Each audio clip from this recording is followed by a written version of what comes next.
The effect of this alignment, which includes this eclipse, affects your whole planet as a whole.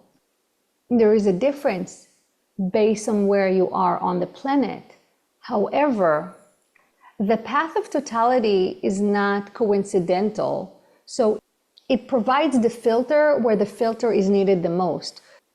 The light is going to take a different path depending on where it is. It's all going to arrive at the planet, but different parts of the planet are going to receive this light differently, from a different direction, from a different angle, and slightly from a different source, depending on the positioning. So everywhere is going to get bombardment of these light codes. They are codes.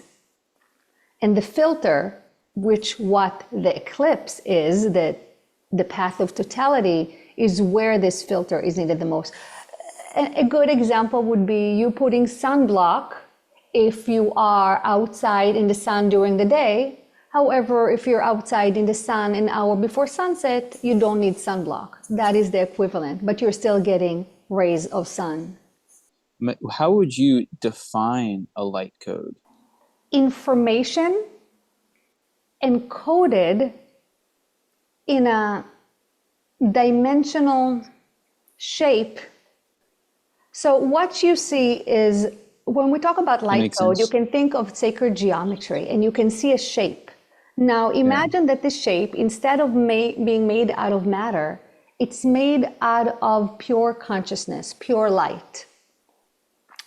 And it holds information within it. And it interacts with you and with the earth in that way, through the shape, through the information. It's all one. So when you talk about a shape, it's another aspect of the information, of the actual wisdom that comes in the code. So the shape of it is just another layer of interpretation, and the information in it is another layer. Where does that informational geometry come from? Like it comes from source. It comes from the ultimate source, yes. It goes through pathways, so it starts with source, and it goes through different realms and filters. I guess filters would be a good way. It goes through different dimensions and other dimensions until it reaches your dimension. And each dimension adds its own filter. So each dimension can then break down the fractals, in essence, creating more light codes through breaking down the fractal of the main code transmission from source. Arcturus is the initial dimension when those codes are being broken down. And from there, they go to different areas based on, you could say it based on the need. But what's interesting that if you could put a shape on the need throughout the whole universe, the shape would be of the initial light code that was sent from source. So you can see it as fractals breaking down to then recreate the initial fractal. But do you have any last recommendations along this line of thinking of how we can put it together and manifest it on this earth?